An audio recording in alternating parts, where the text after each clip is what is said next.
Praise the lord. Calvary నాథుడు ప్రభు అయినటువంటి క్రీస్తు యేసు వారి నామంలో మీ అందరికీ శుభాలు తెలియజేస్తూ ఉన్నాను. ఈ లెంట్ 2025లో ఆర్టీఎఫ్ నుంచి మీ ముందుకు ఈ డివోషన్స్ తీసుకొని రావడానికి టీమ్గా మేము ఎంతో సంతోషిస్తూ ఉన్నాం. దేవుడు మరొక లెంట్ సీజన్ని మనకు అనుగ్రహించినందుకు ఆయనకి కృతజ్ఞతలు చెల్లిస్తున్నాం. ఈవేళ మరి యాష్ వెన్స్డే లెంట్ సీజన్ యొక్క ప్రారంభం. యాష్ వెన్స్డేతో మనకి లెంట్ సీజన్ ప్రారంభమవుతుంది. మరి గుడ్ ఫ్రైడేతో మరి టెక్నికల్గా మరి ముగుస్తుంది. మరి ఈ క్రైస్తవ కాలమానవులోని ఈ సీజన్ ఆఫ్ లెంట్ ఎంతో ప్రాముఖ్యమైంది. నిజానికి క్రైస్తవ కాలమానం యేసుక్రీస్తు ప్రభు జన్మ, ప్రత్యక్షత, జీవితం, శ్రమలు, మరణం, పునరుద్ధానం, ఆరోహణం, అదేవిధంగా పరిశుద్ధాత్మ కుమ్మరింపు, సంఘం ఉనికిలోనికి రావటం, వీటన్నిటి ఆధారంగా మరి నిర్ణయించబడింది.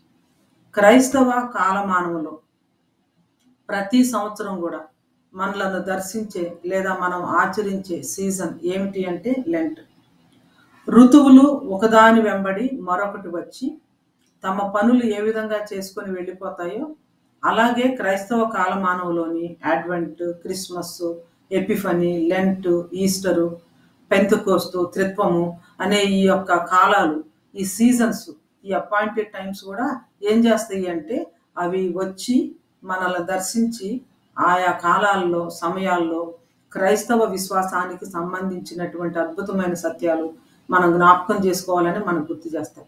మీరు చూశారు కదా, అంటే the story of Jesus and the story of the people of God. ఈ అపాయింటెడ్ టైమ్స్ మరి ప్రారంభమవుతున్నటువంటి ఈ అడ్వెంట్ నుంచి ఉన్నటువంటి ఈ యొక్క అపాయింటెడ్ సీజన్స్ అవన్నీ కూడా ఆయన మన కోసం చేసింది మనం గుర్తు చేసుకుంటే, ఆ తర్వాత ఉన్నటువంటి ఆర్డినరీ టైం త్రిత్వం ఉంది, దానిలో మనం ఆయన కోసం ఏం చేయాలి అనేది మనము జ్ఞాపకం చేసుకుంటాం. క్రైస్తవ కాలమానంలోని ఈ డిఫరెంట్ సీజన్స్లో క్రైస్తవ విశ్వాసానికి మూలాధారం అయినటువంటి చాలా అద్భుతమైనటువంటి సత్యాలను మనం జ్ఞాపకం చేసుకుంటాం, వాటిని మనం ధ్యానిస్తాం. ఇలా మనం జ్ఞాపకం చేసుకోవటం, ధ్యానించడం వల్ల మనం జరుగుతున్నది ఏమిటి, మనం పొందేది ఏమిటి అంటే దేవుని వాక్యంలోని మరి అద్భుతమైనటువంటి సత్యాలు, ఆధ్యాత్మికమైనటువంటి చారిత్రాత్మక క్రైస్తవ విశ్వాసానికి సంబంధించినటువంటి విషయాలను మనం చక్కగా స్టడీ చేస్తాం. ఉదాహరణకు లెంట్ సీజన్లో మనం ఏం చేస్తామంటే యేసుక్రీస్తు ప్రభు యొక్క శ్రమలు, శిలువ మరణము, వీటిని మనం జ్ఞాపకం చేసుకుంటాము. వాటిని మన క్రైస్తవ జీవితానికి, శిష్యత్వ జీవితానికి అన్వయించుకుంటాం.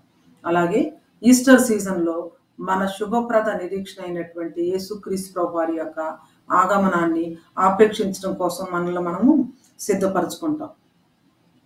అయితే మరి ఈ యొక్క అవగాహన రాహిత్యం వల్ల, క్రైస్తవ కాలమానాన్ని గురించినటువంటి ఈ అవగాహన రాహిత్యం వల్ల నేడు చాలా మంది క్రైస్తవులు లెంట్ సీజన్ ఒక ఆచారంగా మాత్రం చూస్తున్నారే తప్ప ఒక ఆధ్యాత్మికమైనటువంటి కాలంగా, సిలువను గురించి ధ్యానించి అర్థం చేసుకొని అన్వయించుకొని ఒక అద్భుతమైనటువంటి ఆధ్యాత్మికమైనటువంటి క్రమశిక్షణగా దాన్ని ఆచరించలేకపోతూ ఉన్నారన్నమాట. అందుకోసమని ఈ యొక్క లెంట్ సీజన్స్లో మరి ఈ విషయాలు మీ ముందుకు తీసుకురావాలని ఆశపడతా ఉన్నాం. సాధారణంగా మనకు తెలుసు, మరి లెంట్ అనగానే శ్రమల కాలము. మనం అడ్వెంట్ సిరీస్ చేసాం కదా, అడ్వెంట్ అనగానే గుర్తొచ్చేది నిరీక్షణ కాలం. క్రిస్మస్ సంతోష కాలం అయితే, ఎపిఫనీ ప్రత్యక్షత కాలం అయితే, లెంట్ శ్రమల కాలం అంటాం. ఆ తర్వాత వచ్చే ఈస్టర్లో మనము మరి విజయకాలంగా మనం దాన్ని పరిగణిస్తాము. పెంతెకోస్తు ఆత్మ కుమ్మరింపు కాలంగా, త్రిత్వము పరిచర్య కాలంగా మనం చూస్తాము. ఈ ఈ కాలాల్లో మనం దేనిని జ్ఞాపకం చేసుకుంటాము? దేవుని వాక్య సత్యాలను ఎక్కువగా ఏవి మనం నెమరు వేసుకుంటాము, ధ్యానిస్తాము, బోధిస్తాము అని కనుక ఆలోచిస్తే అడ్వెంట్ సీజన్లో ప్రాఫిటిక్ ఫుల్ఫిల్మెంట్ గురించి మనం మాట్లాడుకున్నాము. క్రిస్మస్ సమయంలో ఇన్కార్నేషన్, వర్జిన్ బర్త్ అనే అత్యద్భుతమైనటువంటి క్రైస్తవ విశ్వాసానికి మూలాధారమైనటువంటి ఆ సత్యాల గురించి మనం చర్చించుకున్నాము. ఎపిఫనీలో ప్రత్యక్షత కాలంలో ఆయన యొక్క ప్రత్యక్షత గురించి, శ్రమల కాలంలో ముఖ్యంగా ఆయన యొక్క శిలువ శ్రమల గురించి మనం ధ్యానించబోతా ఉన్నాం. ఆ తర్వాత ఈస్టర్ కాలంలో పునరుద్ధానాన్ని గురించి, పెంతెకోస్తు కాలంలో పరిశుద్ధాత్మని పని గురించి, త్రిత్వ కాలంలో దేవుడు మనకు అనుగ్రహించినటువంటి triune God, mission of God గురించి మనము ధ్యానిస్తాం. ఈ లెంట్ కాలంలో మరి శ్రమల గురించి మనము ప్రత్యేకంగా ధ్యానించడానికి ఈ లెంట్లో మరి గాస్పెల్ ఆఫ్ జాన్ తీసుకొని ప్రత్యేకంగా మనము ఆయన యొక్క శ్రమల పర్స్పెక్టివ్లో మనం స్టడీ చేయడానికి ఏమిటి ఉద్దేశం అంటే దీని ద్వారా ఏమి మనం చేయాలనుకుంటున్నాం అంటే సువార్త ప్రకటన, శిష్యత్వము, ప్రేషిత సేవ, చారిత్రాత్మక క్రైస్తవ విశ్వాసానికి మూలాధారమైనటువంటి ఈ యొక్క అద్భుతమైనటువంటి సత్యాలను గురించినటువంటి పరిపూర్ణమైన అవగాహన మనకి కలగాలి, సంఘానికి కలగాలి.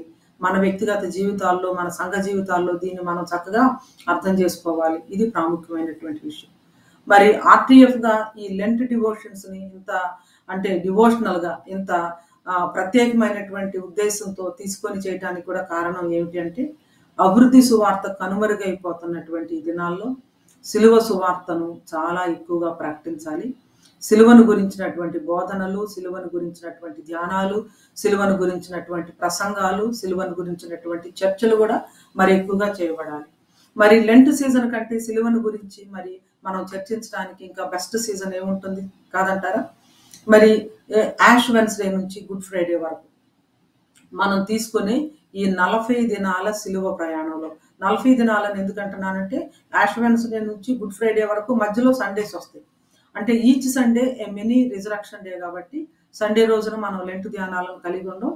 అయితే మన రీడింగ్ ప్లాన్లో మెస్సియానిక్ సామ్స్, పునరుద్ధానాన్ని గురించి, యేసుక్రీస్తు ప్రభు వారి శ్రమల గురించి ఉన్నటువంటి మరి సామ్స్ మనం చదువుతాము. అయితే Monday to Friday, Monday to Saturday ఈ 6 డేస్లో కూడా లెంట్ ధ్యానాలను మనం కలిగి ఉండబోతా ఉన్నాం. 40 డేస్ అవుతుంది అనమాట కరెక్ట్గా యాష్ వెన్స్డే నుంచి గుడ్ ఫ్రైడే వరకు.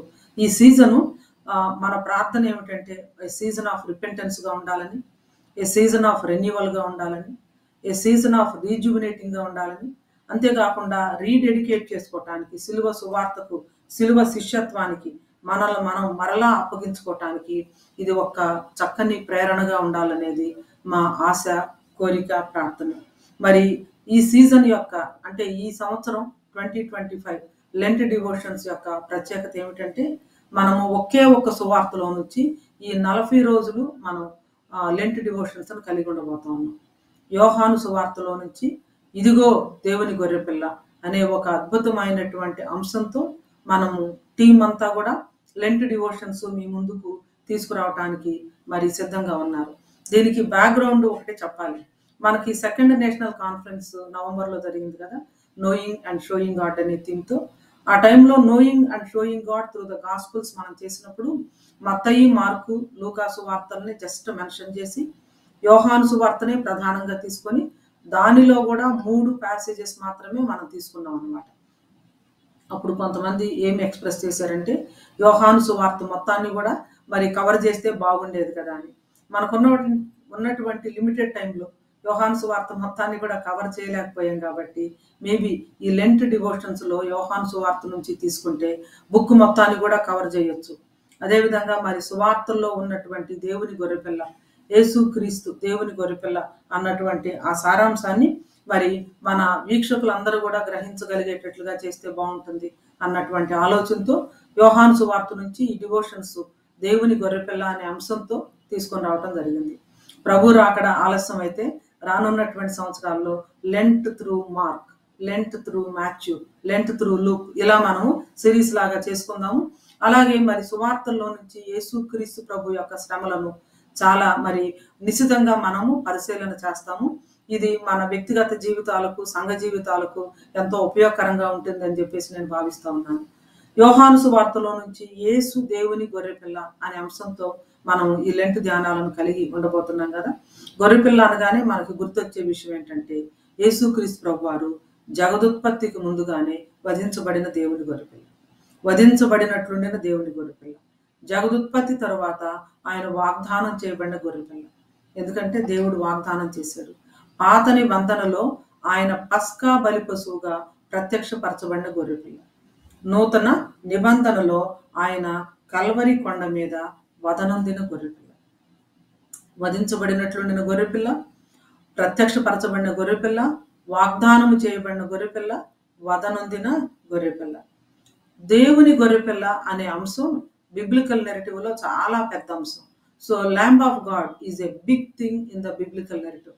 ఎందుకు బిగ్ థింగ్ అని చెప్పేసి నేను అంటున్నానంటే ఆది కాండం మొదలుకొని ప్రకటన గ్రంథం వరకు కూడా గొర్రెపిల్లను గురించినటువంటి ఛాయలు, గొర్రెపిల్లను గురించినటువంటి వివరణలు గొర్రెపిల్లను గురించినటువంటి ఆనవాళ్ళు మనకు కనిపిస్తాయి. మీకు గుర్తుండుంటది, ప్రకటన గ్రంథం 13వ అధ్యాయంలో ఏముందంటే, భూనివాసులందరూ అనగా జగదుత్పత్తి మొదలుకొని వధింపబడి ఉన్న గొర్రెపిల్ల జీవ గ్రంథము అని ఉంటుంది.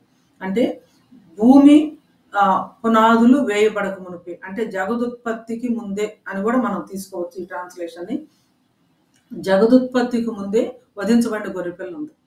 అంతేకాకుండా పరలోకంలో మరి ఆరాధనని యోహాను గారు చూసినప్పుడు, పరలోకంలో ఆరాధనకి కేంద్ర బిందువు ఎవరు అంటే వధింపబడినట్లుండిన గొర్రెపిల్ల. వధింపబడినట్లుండిన గొర్రెపిల్ల. దీన్నే ఇంకొక మాటలో చెప్పాలంటే, ఎటర్నిటీ పాస్ట్ లో వధించబడినట్లుండిన గొర్రెపిల్ల, జగదుత్పత్తి మొదలుకొని వధించబడినట్లుండినటువంటి గొర్రెపిల్ల గురించినటువంటి ప్రస్తావన ఉంది. ఎటర్నిటీ ఫ్యూచర్ లో కూడా మనం పరలోకంలోకి వెళ్ళినప్పుడు యేసుక్రీస్తు ప్రభువుని ఎలా చూస్తామంటే వధించబడినట్లుండిన గొర్రెపిల్లగానే చూస్తాం. ఎందుకంటే పునరుద్ధానుడై ఆరోహణమై వెళ్తున్నటువంటి ప్రభువు మరి ఆయన యొక్క పునరుద్ధాన దేహంలో ఆయన పొందినటువంటి గాయాల తాలూకు మచ్చల్ని ఎటర్నిటీలో కూడా క్యారీ చేయడానికి ఇష్టపడుతున్నారు అనమాట. ఎటర్నిటీలో కూడా ఆయన క్యారీ చేస్తున్నారు. అందుకోసమని మనం పరలోకంలో ఆయన చూసినప్పుడు ఆయన మన కోసం పొందినటువంటి శిలువ మరణము తాలూకు గాయాల తాలూకు మచ్చలను కలిగినటువంటి ఆ గొర్రెపిల్లగా ఆయన మనం చూస్తాము. అందుకే మనం ఒక పాట ఉంది, ప్రియ యేసు రాజును నేను చూచిన చాలు, మహిమలో నేను ఆయనతో ఉంటే చాలు అనే పాటలో, కొరడాతో కొట్టబడిన వీపును చూచి ప్రతి ఒక్క గాయమును ముద్దాడిదని అని చెప్పేసి అంటారనమాట. ప్రతి ఒక్క గాయాన్ని ముద్దాడటం అంటే ఏంటి? ఆయన యొక్క గాయాల తాలూకు మచ్చలను చూసినప్పుడు ప్రేమతో మరి ఆయన ముద్దాడి మనం ఆరాధిస్తాం అనేది. అందుకోసమని ఈ 2 వచనాలని ఆధారం చేసుకొని మనం ఒక గొప్ప స్టేట్మెంట్ చేయొచ్చు. ఏమిటి అంటే, సృష్టికి ముందే సిలువ ఉంది, జగదుత్పత్తికి ముందే దేవుని గొర్రెపిల్ల వధించబడింది. సృష్టికి ముందే సిలువ, జగదుత్పత్తికి ముందే వధించబడినట్లున్న దేవుని గొర్రెపిల్ల. ఇటర్నిటీ పాస్ట్ లో ఆయన వధింపబడిన దేవుని గొర్రెపిల్లగా ఉంటే, ఎటర్నిటీ ఫ్యూచర్ లో ఆయన పొందినటువంటి గాయాల తాలూకు మచ్చలు ఆయన క్యారీ చేసే పునరుద్ధారణైనటువంటి ప్రభు క్రీస్తుగా ఉంటే, కాబట్టి గొర్రెపిల్లను గురించినటువంటి వధించబడిన గొర్రెపిల్లను గురించినటువంటి గురుతులు కానీ, ఛాయలు కానీ, వివరణలు కానీ, తర్వాత సాదృశ్యాలు కానీ లేనిది ఎక్కడ? బైబిల్ అంతట్లో కూడా ఇవి ఉన్నాయి అని చెప్పేసి మనకి అర్థమవుతా ఉంది. గొర్రెపిల్ల అనేది ఇశ్రాయేలు చరిత్రలో కూడా, రక్షణ చరిత్రలోనే కాదు ఇశ్రాయేలు చరిత్రలో కూడా చాలా ప్రధానమైన అంశం. ఎందుకంటారా? పస్కా పండుగను చూడండి, అది మరి వధించబడినటువంటి ఒక గొర్రెపిల్ల. ఆ తర్వాత పస్కా పశువును వధించి దేవుడు వారికి ఇచ్చినటువంటి విడుదలను సెలబ్రేట్ చేసుకునే గొప్ప అంశము. అసలు ఇశ్రాయేలీయుల యొక్క ఫెస్టివల్లో గొర్రెపిల్ల వధ, పాస్ ఓవర్ ల్యాంబ్, పస్కా ఇవన్నీ కూడా చాలా ఇంపార్టెంట్. ఎందుకు అంటే, పస్కా పశువు వధించబడేంత వరకు, గొర్రెపిల్ల వధించబడేంత వరకు ఐగుప్తు నుంచి ఇశ్రాయేలీయులు బయటకు రాలేకపోయారు. అప్పటి వరకు వారు బానిసత్వంలో ఉన్నారు, భయంకరమైన వేదంలో ఉన్నారు. ఎటు చూసినా అసలు వాళ్ళకు దారి లేదు. అంత మరి బలమైనటువంటి ఫరో చేతి నుంచి విడిపించగలిగే వాళ్ళు ఎవరు లేరు. అయితే ఎప్పుడైతే గొర్రెపిల్ల వధించబడిందో అప్పుడు వెంటనే వీళ్ళకు విడుదల వచ్చింది.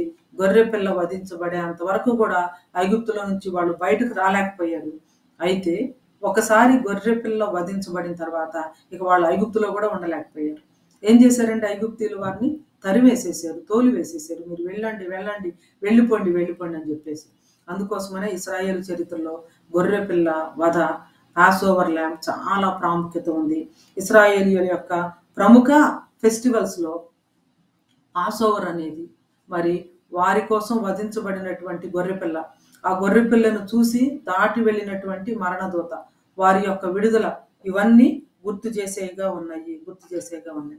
అంతేకాదు సుమా, ఇంకొకటి కూడా ప్రాముఖ్యమైనటువంటి అంశం ఉంది. ఏమిటంటే వాళ్ళ పితామహుడు, అంటే వారి యొక్క తండ్రి గారు, అంటే వారి యొక్క ఫాదర్ ఆఫ్ ద నేషన్ అయినటువంటి అబ్రహాం గారికి గొర్రెపిల్లకి చాలా దగ్గర సంబంధం ఉంది. ఆయనకు దేవుడు ఏమని సెలవిస్తాడంటే, నీ ఒక్కడై ఉన్న నీ కొడుకును, నీ కుమారుని తీసుకుని వెళ్ళి నేను చూపించబోయే మోరియా పర్వతం మీద నీవు నాకు అర్పించు అని చెప్పి చెప్తాడు. ఆయన అలాగే తన కుమారుణ్ణి తీసుకొని అర్పించడానికి వెళ్తారు. అర్పించడానికి వెళ్ళినప్పుడు అక్కడ సంభాషణ అంతా కూడా దేని చుట్టూ సెంటర్ అయి ఉంటుందంటే గొర్రెపిల్ల మీదే సెంటర్ అయి ఉంటుంది. కుమారుడు అడుగుతాడు, దహన బలికి గొర్రెపిల్ల ఏది అంటాడు. తండ్రి అంటాడు, దేవుడే దహన బలికి గొర్రెపిల్లను చూసుకుంటాడు, యెహోవా ఈరే అంటాడు. నిజానికి ఆ ట్రాన్స్లేషన్ని ఇంకొక రకంగా చదవాలి అంటే దాని అర్థం ఏంటంటే దహన బలికి గొర్రెపిల్ల దేవుడే. దహన బలికి గొర్రెపిల్ల దేవుడే. దహన బలికి గొర్రెపిల్ల ఏది అంటే ఇదిగో దహన బలికి గొర్రెపిల్ల దేవుడే అని చెప్పేసి తండ్రి చెప్తున్నట్లుగా ఉంది. ఆ తర్వాత ఏం జరిగిందో మనందరికీ తెలుసు. అబ్రహాము కన్నులెత్తి చూడగా పదలో కొమ్ములు తగులుకొని ఉన్న ఒక పొట్టేలు వెనుక తట్టున కనబడింది. ఒక గొర్రెపిల్ల అక్కడ కనబడటం ఉంది. ఆ గొర్రెపిల్ల ఇక్కడ పొట్టేలు అనే మాట వాడబడింది. ఆ గొర్రెపిల్లను పట్టుకొని తన కుమారునికి మారుగా, చూడండి, దహన బలి తన కుమారునికి మారుగా. ఇదంతా కూడా లెంట్ లాంగ్వేజ్. ఇదంతా కూడా మోరియా పర్వతం మీద కాదు, కొంతకాలం తర్వాత మరి గొల్గొతా పర్వతం మీద జరగబోయే సిలువ యొక్క సీన్ రిహార్సల్ అనేది మనకు అర్థమవుతుంది అనమాట. సిలువ యొక్క సీన్ రిహార్సల్ అనేది మనకు అర్థమవుతుంది. అబ్రహాము కన్నులెత్తి చూస్తే గొర్రెపిల్ల కనబడటము, ఆయన దాన్ని పట్టుకోవటము, తన కుమారునికి మారుగా దహన బలిగా అర్పించటము, ఇవన్నీ కూడా ఏమి తెలియపరుస్తుందంటే రాబోతున్నటువంటి దేవుని గొర్రెపిల్లను చూపించేవిగా ఉన్నాయి అని చెప్పేసి మనకు అర్థమవుతా ఉంది. సో ఇక్కడ మనము యోహాను సువార్తలో అదే మనం చూస్తాం. యోహాను సువార్తలో బాప్తిస్మం ఇచ్చు యోహాను యేసుక్రీస్తు వారిని పరిచయం చేస్తారు. ఏమని పరిచయం చేస్తారంటే ఇదిగో దేవుని గొర్రెపిల్ల. ఆ తర్వాత ఇదిగో లోక పాపము మోసుకొని పోవు దేవుని గొర్రెపిల్ల. సో ఈ మాటకి చాలా పెద్ద చరిత్ర ఉంది. ఈ చరిత్ర ఎక్కడ ప్రారంభమైందంటే ఏదైనా వనంలోనే ప్రారంభమైంది. పాపం చేసినటువంటి మరి ఆది దంపతుల యొక్క దిగంబరత్వాన్ని కప్పటం కోసం దేవుడు వధించినటువంటి ఆ యొక్క యానిమల్ దగ్గర నుంచి మరి అబ్రహాము గారు తన కుమారుణ్ణి అర్పించడం కోసం కొండ మీదకు తీసుకుని వెళ్తే ఆయన కన్నులెత్తి చూస్తే అదుగో గొర్రెపిల్ల. ఆ గొర్రెపిల్లను తీసుకొచ్చి నీవు వధించు అని చెప్పేసి దేవదూత చెప్పడం. ఆ గొర్రెపిల్ల యొక్క ఆనవాళ్ళు, ఆ గొర్రెపిల్ల యొక్క వధ ఏటేటా వాళ్ళు పస్కా పండుగలో మరి ఎనాక్ట్ చేయటము. అంటే ఆ తర్వాత వచ్చినటువంటి పస్కా పండుగ, ఆ పస్కా పండుగను జ్ఞాపకం చేసుకుంటూ వారు దానిని ఎనాక్ట్ చేయటము. అంత మాత్రమే కాదు, యెరూషలేము దేవాలయంలో ప్రతి ఉదయం 9 గంటలకు, అదేవిధంగా మరి సాయంకాలం 3 గంటలకు గొర్రెపిల్లను వారు డైలీ అర్పించేటప్పుడు వారి తండ్రి గారైనటువంటి అబ్రహాముకు దేవుడు చేసినటువంటి వాగ్దానాన్ని జ్ఞాపకం చేసుకోవటం, ఇవన్నీ కూడా వాళ్ళ మనసుకు స్ఫురిస్తాయి అన్నమాట. అందుకని మనకి మరి మన తెలుగు సాహిత్యంలో కానీ ఇంగ్లీష్ భాషలో కానీ ల్యాంబ్ ఆఫ్ గాడ్ మీద చాలా అద్భుతమైనటువంటి పాటలు ఉన్నాయి. మీకు గుర్తుందా? Jesus lamb of God worthy is your name అని చెప్పేసి. పాత నిబంధనలో నుంచి మనం ప్రకటన గ్రంథంలోనికి వచ్చినప్పుడు అక్కడ స్తుతుల్లో కానీ ఆరాధనలో కానీ నీవు వధించబడిన వాడివై నీ రక్తం ఇచ్చి కొన్నావు అని చెప్పేసి, సిలువలో బలి అయిన దేవుని గొర్రెపిల్ల మనం పాడతాం కదా, అదిగదిగో అల్లదిగో కలవరి మెట్లకు దారిదిగో. గుర్తుందా? చాలా పాత పాట.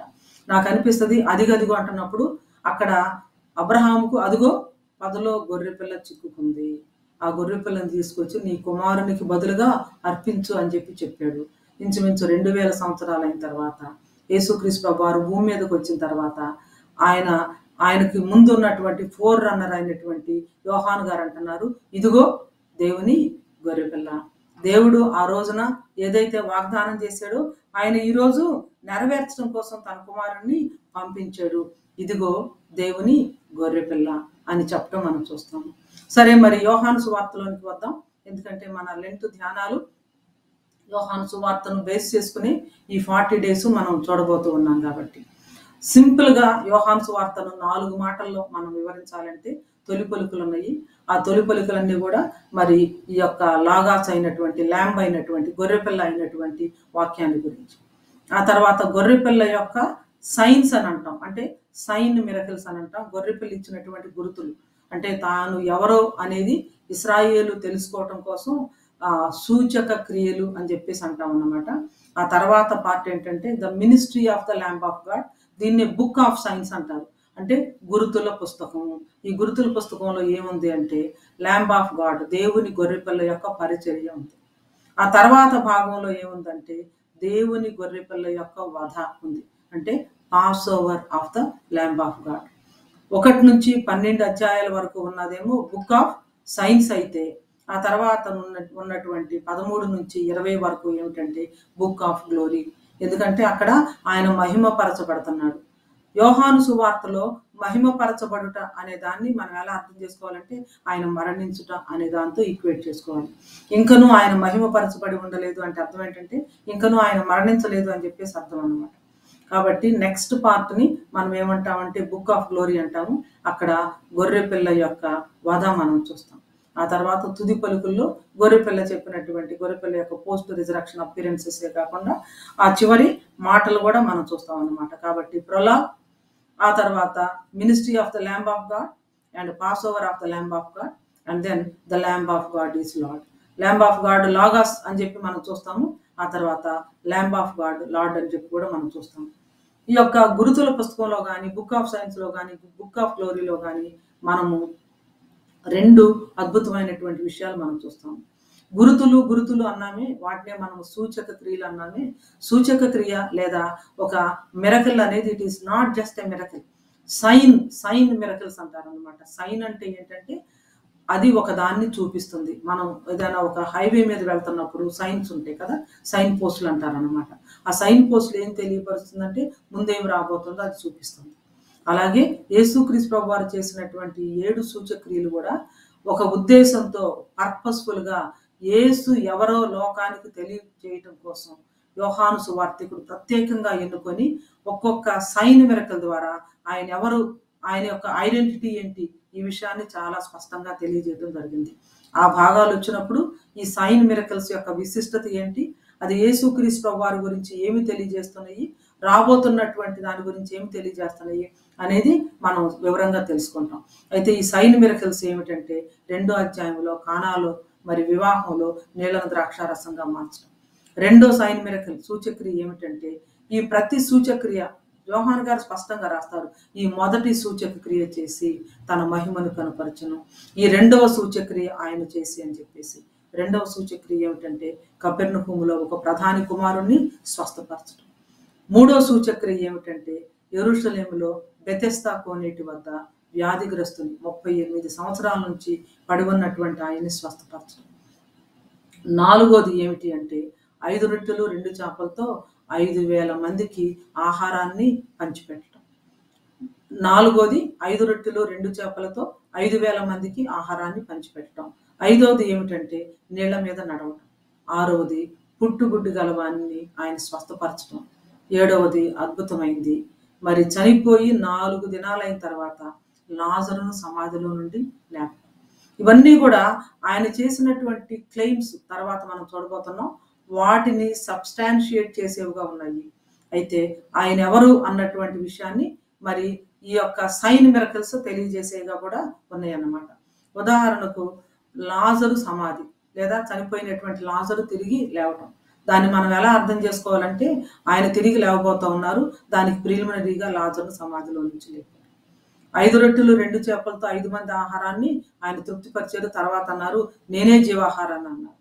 పుట్టుగుడ్డుగానికి ఆయన స్వస్థత ఇచ్చారు. ఆ తర్వాత అన్నారు నేను వెలుగును, నేను లోకానికి వెలుగును అన్నారు.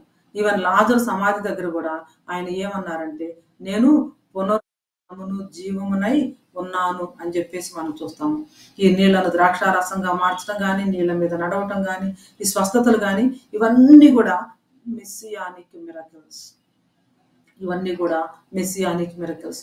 రాబోతున్నటువంటి మెస్సియా ఆయన వచ్చినప్పుడు ఏం చేస్తాడు, వీటిని తెలియపరిచేగా ఉన్నాయి.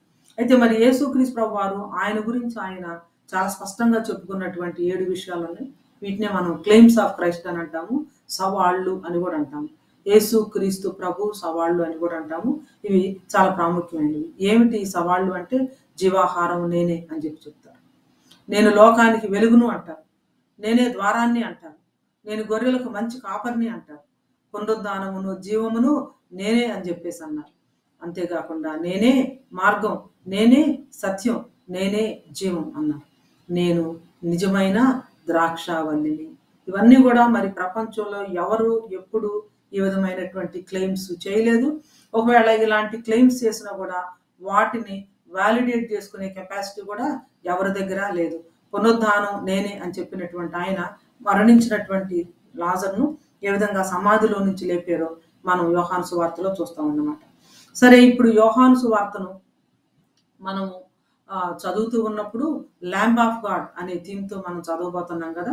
ఈ ల్యాంబ్ ఆఫ్ గాడ్ అనే థీమ్తో యోహాను సువార్తను మనము 1వ అధ్యాయం నుంచి మరి 21 వరకు మనం చదివేటప్పుడు ఆయన యొక్క ల్యాంబ్ అంటే ఆ ల్యాంబ్ ఆఫ్ గాడ్ యొక్క పూర్వ ఉనికి, ప్రీ ఎగ్జిస్టెన్స్, ఆయన శరీర ధారణ, ఆయన జీవితము, ఆయన పరిచర్య, ఆయన సూచక్రియలు, ఆయన శిలువ మరణం, ఆయన పునరుద్ధానం, వీటి యొక్క వెలుగులో వీటి ద్వారా మనం చూడబోతా ఉన్నాం. అంటే ఈ lamb of God, behold the lamb of God. Lamb of God ఏ విధంగా ఇశ్రాయేలుకు ప్రత్యక్షమైంది, ఏ విధంగా ఆయన శరీరాన్ని ధరించుకొని భూమి మీదకి రావడం జరిగింది, ఆయన ఏ రీతిగా మరి మచ్చలేనటువంటి మరి లోక పాపం మోసుకొని పోయే దేవుని గొర్రెపిల్లగా సెలువులో మరణించారు, ఆయన ఏ విధమైనటువంటి పరిచర్య జరిగించారు, ఇవన్నీ కూడా మనం చూస్తాము. సో సువార్తలోనికి మనం వెళ్ళటానికి మునుపు ఈ రోజున యోహాను సువార్తకు ముఖమంటపం లాంటి, యోహాను సువార్తకు ఇంట్రడక్షన్ లాంటి మొట్టమొదటి చాప్టర్లో ఉన్నటువంటి 1 నుంచి 18 వచనాల్లో ఉన్నటువంటి కొన్ని విషయాలను మనం ధ్యానించుకుందాం. 1 నుంచి 18 వరకు ఈవేళ పోర్షను మీ యొక్క వ్యక్తిగతమైనటువంటి ధ్యానాల్లో, స్టడీలో మీరు ఈ భాగం మొత్తాన్ని చదవండి. అయితే ఇప్పుడు మనం మాత్రం ఈ మొత్తం వచనాలని మనం చదవటం లేదు, కానీ కొన్ని వచనాలను మనం చదువుతున్నాం. ఆ చదువుతూ ఉన్నటువంటి వచనాల్లో కూడా కొన్ని భాగాలను నేను హైలైట్ చేశాను, వాటిని మీరు గమనించండి. యోహాను సువార్త 1వ అధ్యాయం 1 నుంచి.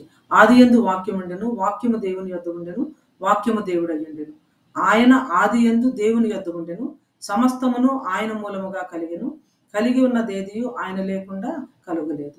ఆయనలో జీవముండెను, ఆ జీవము మనుష్యులకు వెలుగయ్యుండెను.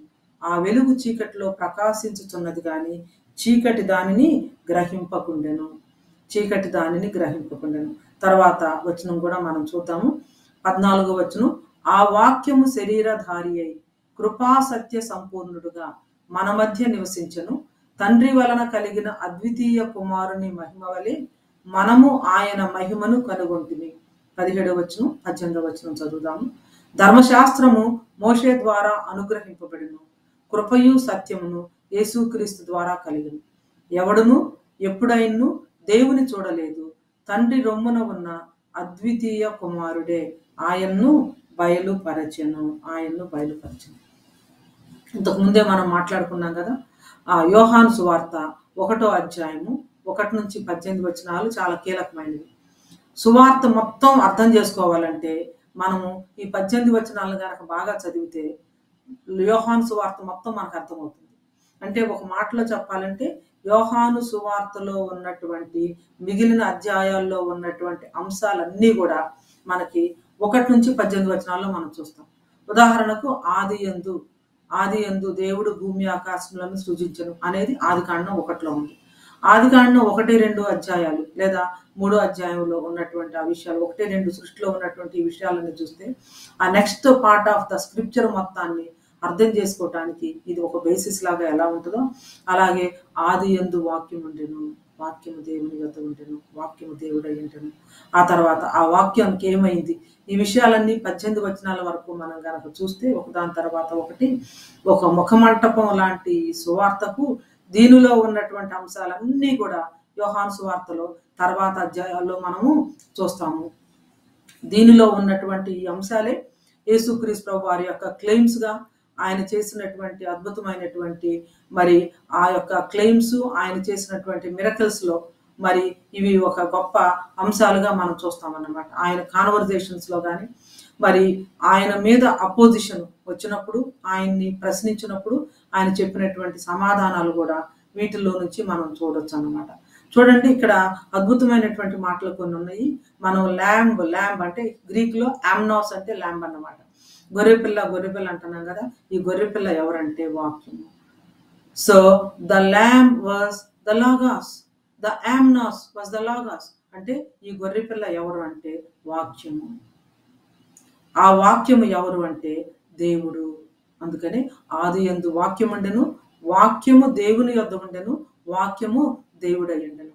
ఇప్పుడు చూస్తున్నారా, this amnos is logos and not only that, this amnos is theos. ఈ గొర్రెపిల్ల ఎవరు అంటే ఈ గొర్రెపిల్ల వాక్యము. ఈ గొర్రెపిల్ల ఎవరు అంటే ఈ గొర్రెపిల్ల దేవుడు.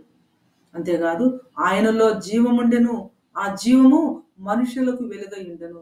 ఎవరు ఈ గొర్రెపిల్ల అంటే he is the source of life. He is the source of life. జీవాధిపతి, జీవానికి అధిపతి, జీవానికి ఆధారం. అందుకనే పేతురు గారు అంటారు, మీరు జీవాధిపతిని చంపారు, అయితే జీవాధిపతికి మీరు మరణశిక్ష విధించారు, అయితే దేవుడు ఆయన్ను లేపారు. జీవాధిపతికి మరణశిక్ష ఏంటి? జీవాధిపతి మరణించడం ఏంటి? అది ఎలా సాధ్యమైందంటే వాక్యమైనటువంటి ఆయన, తర్వాత మనం చూస్తాము, శరీరాన్ని ధరించుకున్నాడు కాబట్టి అది సాధ్యమైందని. ఆయన ఎవరు అంటే జీవము. ఆ జీవము ఎవరు అంటే ఆ జీవము మనుషులకు వెలుగై ఉండెను అని ఉంటుంది అనమాట. ఆయన వెలుగు. ఫోటోసింథసిస్ అంటాం కదండి, అలాగనమాట. ఫోటాస్ అంటే గ్రీక్ ఫార్మ్ ఆఫ్ లైట్ అనమాట. ఆయన వెలుగు, ఆయన వాక్యము, ఆయన దేవుడు, ఆయన జీవము. ఆయన ఎవరు అంటే వెలుగు. ఆది కాండంలో వెలుగు కమ్మని పలుకగా వెలుగు కలిగను. ఆది కాండం 1కి యోహాను 1కి చాలా పోలికలు ఉన్నాయి, చూసారా? అంతేకాకుండా ఆయన జీవము కలిగి చెలించే ప్రతి ప్రాణిని ఆయన సృష్టించాడు అని ఉంటుంది. దేవుడు కలుగునుగా అంటే కలగటం, ఇవన్నీ కూడా మనం చూస్తాము. యోహాను సువార్త 1వ అధ్యాయంలో ఉన్న చాలా థీమ్స్ ఆది కాండం 1లో కూడా మనకు కనిపిస్తాయి. చూడండి, ఆది కాండం 1లో కూడా మనకి కనిపిస్తాయి. ప్రారంభం కూడా ఆది యందు దేవుడు భూమి ఆకాశములను సృజించను, ఆది యందు వాక్యం ఉండెను, వాక్యము దేవుడై ఉండెను, వాక్యము దేవుని యొద్ద ఉండెను. సిమిలారిటీస్ కనిపించట్లేదా? ఉన్నాయి. సో ఆయన ఎవరు అంటే వెలుగు. సో వాక్యమైన ఆయన, దేవుడైన ఆయన, జీవమైన ఆయన, వెలుగైనటువంటి ఆయన మరి ఏమయ్యారు అంటే కాలము పరిపూర్ణమైనప్పుడు శరీరధారిగా లోకంలోనికి వచ్చాడు. అంటే సార్కాస్ అంటే హి టుక్ ఫ్లెష్ అపాన్ హిమ్సెల్ఫ్. లాగాస్ అయినటువంటి ఆయన, వాక్యం అయినటువంటి ఆయన ఏమయ్యారు అంటే ఆయన శరీరాన్ని ధరించుకొని భూమి మీదకు వచ్చారు. ఆయన తన యొక్క దైవత్వానికి మానవత్వాన్ని జోడించుకొని మానవ జాతి చరిత్రలోనికి వచ్చారు. సో థేయాస్ బికేమ్ ఆంథ్రోపాస్, దేవుడు మానవుడయ్యాడు. లాగాస్ బికేమ్ సార్కాస్, వాక్యము శరీరం అయిపోయింది. వాక్యము శరీరమైన అటువంటి ఈయన ఎవరు అంటే నిత్యత్వంలో తండ్రితో పాటు సమానంగా తండ్రి, కుమార, పరిశుద్ధాత్మలుగా ఉన్నటువంటి ఆయన. ఆయనే ఎవరు అంటే హుయాస్ అంటే కుమారుడు. ఆయన కుమారుడు. యాక్చువల్గా ఈ భాగానికి నేను అనుకున్నాను ఆమ్నాస్, లాగాస్, హుయాస్ అనుకున్నాను. అంటే ఆమ్నాస్, లాగాస్, హుయాస్ అంటే గొర్రెపిల్ల, ఆ తర్వాత వాక్యము, ఆ తర్వాత కుమారుడు అనుకున్నాను. కానీ గ్రీకులో మిగిలినవన్నీ చూస్తుంటే అన్నీ కూడా అలాగే ఉండేవి. ఏ ఒక్క వచనాన్ని మనం వదలటానికి వీలు లేదు, అవన్నీ కూడా ఆలోచించాల్సిందే అనిపించింది. అందుకనే ఏమన్నానంటే ద ల్యాంబ్ ఈజ్ ద లాగాస్. ఎవరు ఈ గొర్రెపిల్ల అంటే వాక్యమైనటువంటి గొర్రెపిల్ల, శరీరాన్ని ధరించుకున్నటువంటి గొర్రెపిల్ల, దేవుడైన గొర్రెపిల్ల, జీవము, జీవానికి మూలమైన గొర్రెపిల్ల, జీవాధిపతి అయినటువంటి గొర్రెపిల్ల, వెలుగైనటువంటి గొర్రెపిల్ల, శరీరధారిగా భూమి మీదకు వచ్చినటువంటి ఆయనే ఎవరు అంటే కుమారుడు, దేవుని కుమారుడైనటువంటి క్రీస్తు యేసు ప్రభు అని చెప్పేసి మనకు అర్థమవుతుంది. యోహాను సువార్త 1వ అధ్యాయం 11వ వచనంలో ఈ యొక్క వాక్యము, ఈ యొక్క వెలుగు, ఆ తర్వాత ఈ యొక్క జీవము లోకంలోనికి వస్తే లోకం ఎలా ట్రీట్ చేసింది ఆయన, ఇది మనం చూడబోతున్నాం. ఈ లెంట్ డేస్లో మనము ఈ రీడింగ్స్ యోహాను సువార్త మొత్తాన్ని చదువుతాము, కానీ మొత్తాన్ని మనము మరి బోధించలేము, ఎక్స్పోజిషన్ కూడా చేయలేము. అయితే ఆయన శ్రమలకు సంబంధించి, ఈ గొర్రెపిల్లకు సంబంధించి, గొర్రెపిల్ల యొక్క శ్రమ, గొర్రెపిల్ల యొక్క మరణము, గొర్రెపిల్ల యొక్క హింస, గొర్రెపిల్లను హింసించడము, గొర్రెపిల్లను చాలా అవమానించడము, గొర్రెపిల్లకు పొందినటువంటి వేదనలు, వీటి దృష్టిలో మనం చూడబోతా ఉన్నాం. కాబట్టి చాప్టర్ 1 నుంచి కూడా మనము in the light of his suffering, అంటే ఈ లెంట్ సీజన్ కాబట్టి ఆయన సఫరింగ్, ఆయన తిరస్కరించడం, ఆయన నిందించడం, ఆయన్ని నెగ్లెక్ట్ చేయటం, దీనికి సంబంధించినటువంటి విషయాలను మనం హైలైట్ చేయబోతా ఉన్నాం. చూడండి, వెలుగు చీకటిలో ప్రకాశించుతున్నది, కానీ చీకటి దాన్ని గ్రహింపుకుండెను. సో వెలుగు ఆయన లోకంలోనికి వచ్చాడు, కానీ ఆ వెలుగును చీకటి గ్రహింపలేదు. ఎవరో చీకటి అంటే నువ్వు, నేను, లోకం. ఆయన లోకములో ఉండెను, లోకం ఆయన మూలముగా కలిగెను, కానీ లోకం ఆయన్ని తెలుసుకోలేదు. ఏ లోకాన్ని అయితే ఆయన మాటతో సృష్టించారో, కలుగునుగాక అంటే ఏ లోకం అయితే కలిగిందో ఆ లోకంలోనికి ఆయన దిగి వచ్చాడు, కానీ లోకం ఆయన్ను తెలిసి కొనలేదు. ఈ నెగిటివ్ పదాలు ఒకసారి చూడండి. గ్రహింపకుండెను, రెండవది తెలిసి కొన లేదు. లోకం ఆయన్ను తెలుసుకొన లేదు. He lived among us. ఆయన మన మధ్య నివసించాడు. కానీ మనము ఆయన ఎవరో మనం తెలుసుకోలేదు, పట్టించుకోలేదు, లెక్క చేయలేదు అన్నట్లుగా ఉందన్నమాట. మూడోదిగా ఆయన తన స్వకీయుల యొద్దకు వచ్చెను. ఆయన తన స్వకీయుల యొద్దకు వచ్చెను. ఆయన స్వకీయులు ఆయన్ను అంగీకరింపలేదు. యోహాను సువార్త అంతట్లో 1-11, 12 అధ్యాయాల్లో ఇదే ప్రధానంగా చూస్తాం. ప్యాషన్ వీక్లోనికి ఆయన వెళ్ళేంత వరకు కూడా యూదులకు ఆయనకు మధ్య జరుగుతున్నటువంటి discussions, debates, opposition, further opposition, ఆయన నిందించడము, ఆయన బ్లేమ్ చేయటము, ఆయన రకరకాలుగా మాట్లాడటము, ఇవన్నీ కూడా మనం చూస్తాం అన్నమాట. ఆయన తన స్వకీయుల యొద్దకు వచ్చెను. ఆయన స్వకీయులు ఆయన్ను అంగీకరించలేదు. ఆయన్ని అంగీకరించలేదు సరి కదా. వాళ్ళు ఏం చేశారంటే ఆయన సిలువకు అప్పగించారు. ఆయన సిలువకు అప్పగించారు. అయితే this is the good news. This is the good news. తన్ను ఎందరు అంగీకరించిరో వారికందరికీ, అనగా తన నామమందు విశ్వాసముంచిన వారికి దేవుని పిల్లలొకటకు ఆయన అధికారము అనుగ్రహించెను. తన నామమందు విశ్వాసముంచిన వారికి దేవుని పిల్లలొకటకు ఆయన అధికారము అనుగ్రహించెను. సో ఆయన లోకంలోనికి వచ్చారు. లోకం ఆయన తెలుసుకోలేదు. ఆయన వెలుగుగా ఉన్నారు. చీకటి దాన్ని గ్రహించలేదు. ఆయన తన స్వకీయుల దగ్గరకు వచ్చారు. వారు ఆయన్ను అంగీకరించలేదు. ఆ వాక్యము శరీరధారి అయి కృపాసత్య సంపూర్ణుడుగా వారి మధ్య, మన మధ్య గుడారం వేసుకున్నారు.